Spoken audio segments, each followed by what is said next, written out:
আসসালামু আলাইকুম। বাংলাদেশ বেতার, গোপালগঞ্জ। খবর পড়ছি নাহিদা।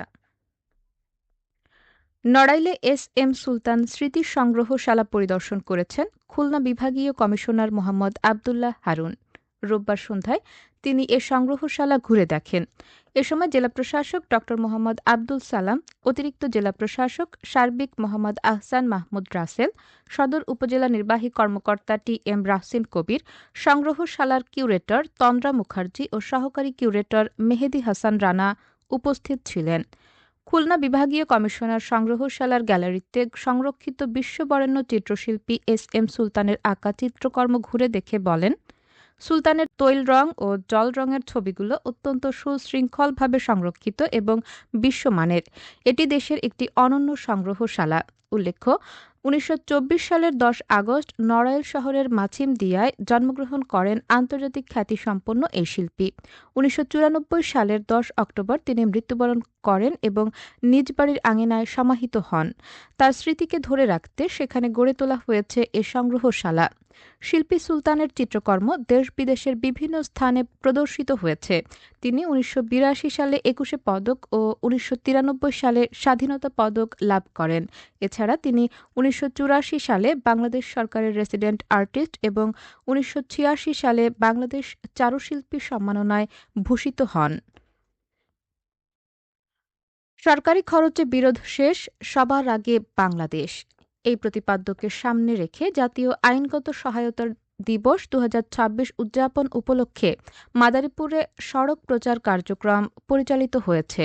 গতকাল মাদারীপুর সদর উপজেলার বিভিন্ন জনগুরুত্বপূর্ণ স্থানে জেলা তথ্য অফিসের উদ্যোগে স্থির ও ভিডিও চিত্রের মাধ্যমে এ প্রচারণা চালানো হয়।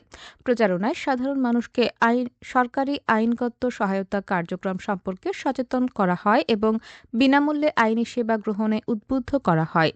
জেলা তথ্য অফিস সূত্র জানান, প্রান্তিক ও সুবিধাবঞ্চিত মানুষের কাছে সরকারি আইনগত সেবা পৌঁছে দিতেই এ ধরনের কার্যক্রম অব্যাহত থাকবে। প্রচারণা কার্যক্রমে স্থানীয় জনগণের মাঝে ব্যাপক সাড়া লক্ষ্য করা যায়।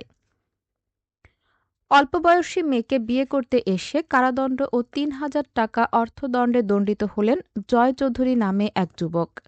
গোপালগঞ্জের টুঙ্গিপাড়ায় বাল্যবিবাহের দায়ে মোবাইল কোর্ট পরিচালনা করে বরকে কারাদণ্ড ও অর্থদণ্ড প্রদান করেছেন ভ্রাম্যমাণ আদালতের বিচারক। গতকাল টুঙ্গিপাড়া উপজেলার পাটগাতি ইউনিয়নের নবুখালী হীরাবাড়িতে এ ঘটনা ঘটে।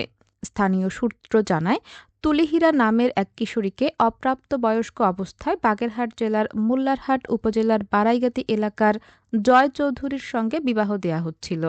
খবর পেয়ে সহকারী কমিশনার ভূমি আল আমিন হালদার ঘটনাস্থলে উপস্থিত হয়ে স্থানীয় জনগণ ও পাটগাতি ইউনিয়নের প্যানেল চেয়ারম্যান সুভাষ বিশ্বাসের উপস্থিতিতে ভ্রাম্যমাণ আদালত পরিচালনা করেন। এ সময় বাল্যবিবাহ নিরোধ আইন ২০১৭ ৭ এর ১ ধারায় অপরাধ প্রমাণিত হওয়ায় বর জয় চৌধুরীকে ১৫ দিনের বিনাশ্রম কারাদণ্ড এবং ৩,০০০ টাকা অর্থদণ্ড প্রদান করা হয়। ভ্রাম্যমাণ আদালত সূত্রে জানা যায়, বাল্যবিবাহ প্রতিরোধে প্রশাসন কঠোর অবস্থানে রয়েছে এবং এ ধরনের অপরাধের বিরুদ্ধে নিয়মিত অভিযান অব্যাহত থাকবে।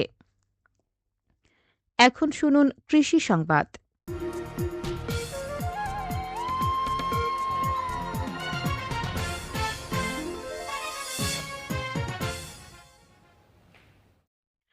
গোপালগঞ্জের সূর্যমুখী চাষে লক্ষ্যমাত্রা নির্ধারণ করেছে কৃষি বিভাগ। চলতি অর্থবছরে জেলায় ৬৯ হেক্টর জমিতে সূর্যমুখী আবাদ করা হয়েছে। হেক্টর প্রতি গড়ে ২ মেট্রিক টন উৎপাদন ধরে মোট ১৩৮ মেট্রিক টন উৎপাদনের লক্ষ্যমাত্রা নির্ধারণ করা হয়েছে। কৃষি বিভাগ জানিয়েছে, সূর্যমুখী চাষে কৃষকদের আগ্রহ বাড়ছে এবং এটি ভোজ্য তেল উৎপাদনে গুরুত্বপূর্ণ ভূমিকা রাখতে পারে। সঠিক পরিচর্যা ও অনুকূল আবহাওয়া থাকলে লক্ষ্যমাত্রা অর্জন সম্ভব হবে বলে আশা করছে কৃষি বিভাগ। সবশেষে আবহাওয়া।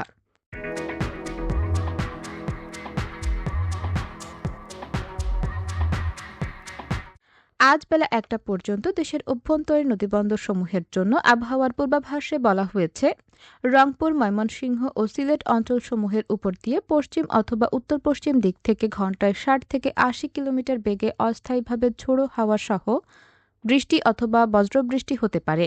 এসব এলাকার নদীবন্দরসমূহকে ২ নম্বর নৌ হুঁশিয়ারি সংকেত দেখাতে বলা হয়েছে। আমি আবারও বলছি, ২ নম্বর নৌ হুঁশিয়ারি সংকেত দেখাতে বলা হয়েছে। এছাড়া ঢাকা, টাঙ্গাইল, যশোর, খুলনা, বরিশাল, পটুয়াখালী, নোয়াখালী, কুমিল্লা, চট্টগ্রাম এবং কক্সবাজার অঞ্চলসমূহের উপর দিয়ে পশ্চিম অথবা উত্তর-পশ্চিম দিক থেকে ঘণ্টায় ৪৫ থেকে ৬০ কিলোমিটার বেগে অস্থায়ীভাবে দমকা অথবা ঝোড়ো হাওয়া সহ বৃষ্টি অথবা বজ্রবৃষ্টি হতে পারে। এসব এলাকার নদীবন্দরসমূহকে ১ নম্বর সতর্ক সংকেত দেখাতে বলা হয়েছে। খবর শেষ হলো। আমাদের পরবর্তী খবর প্রচারিত হবে আগামীকাল সকাল ৮টা বেজে ৩০ মিনিটে বাংলায়।